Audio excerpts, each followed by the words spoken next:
Do not live as if you have endless time to waste. Death stands closer than you think.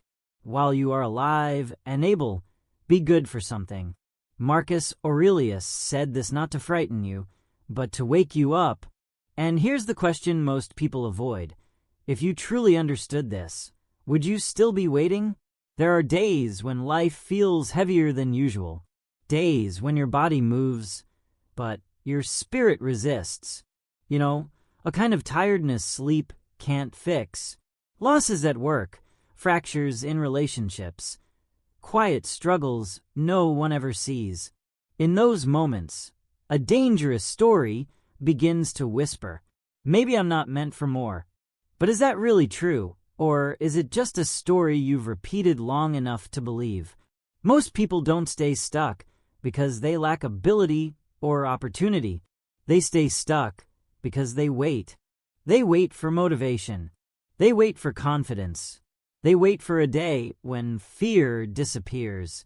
But life rarely gives perfect conditions. So ask yourself, what if you stopped waiting for the right feeling and acted anyway? Because those who move despite discomfort discover something stronger than motivation. Discipline, clarity, self-respect. Action builds strength. Waiting destroys it. If you delay until you feel ready, you will wait forever. There is another way forward, and it begins now. Step 1. Eliminate bargaining with yourself. Every morning begins with a small courtroom in your mind. The alarm rings. The room is cold. Your body feels heavy. And the negotiations start. 5 more minutes. Tomorrow will be better. I deserve rest.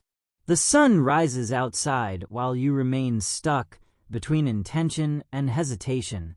This habit is universal.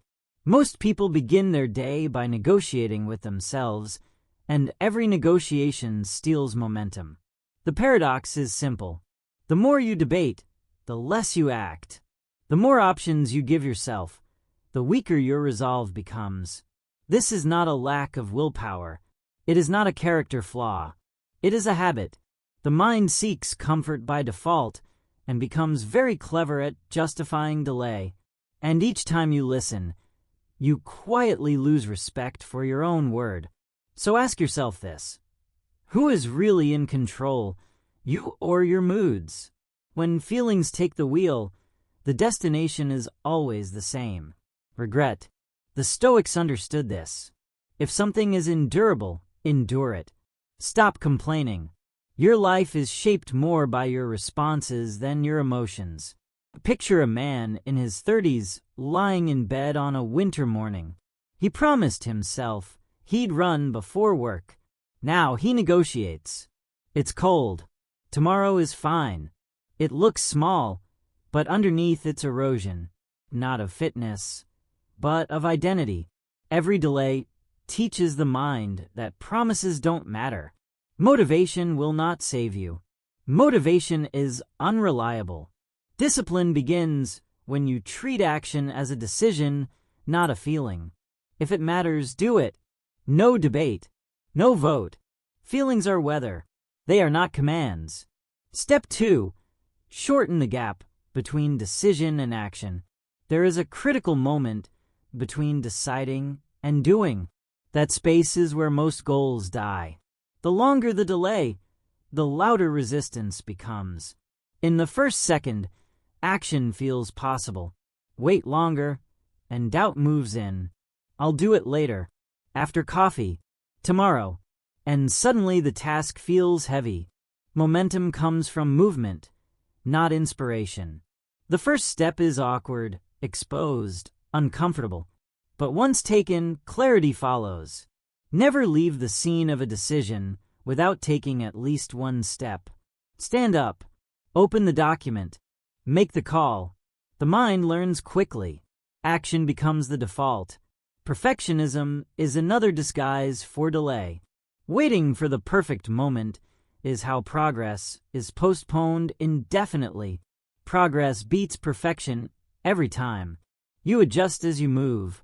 Marcus Aurelius reminded himself daily that his task was to be a good human being, not to retreat into comfort. Action creates confidence. Confidence creates momentum. Step 3.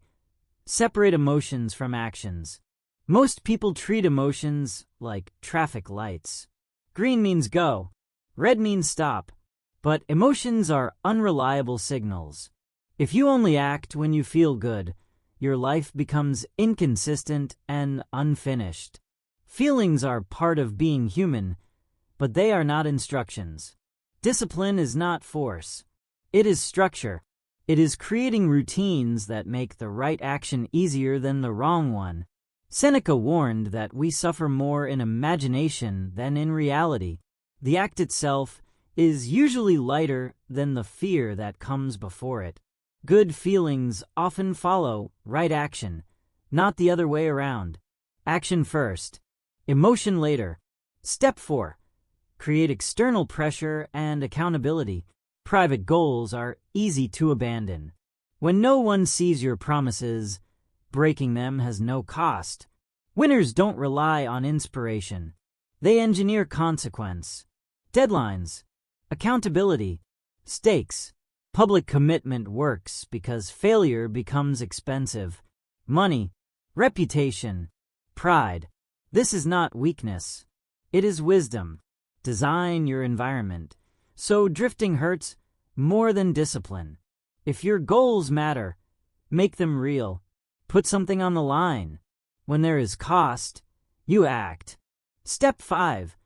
Build the identity of someone who finishes. You act in alignment with who you believe you are. If you see yourself as someone who quits, quitting becomes natural. Identity is not changed by intention, but by repetition. Finish small things. Close loops. Keep private promises. Each completion casts a vote for a new identity. Over time, discipline becomes who you are, not something you force. You don't need a dramatic transformation. You need consistency. Identity is a practice. Conclusion. Success belongs to those who act, not those who wait, not those who negotiate with their feelings. Stoic strength is quiet. It is built one undebated decision at a time. Now ask yourself honestly, what is one thing you've been delaying, and what story have you been using to justify it? Action begins when excuses end. This is the path of Stoic path to happiness. Discipline, clarity, responsibility. Build it silently, patiently, relentlessly.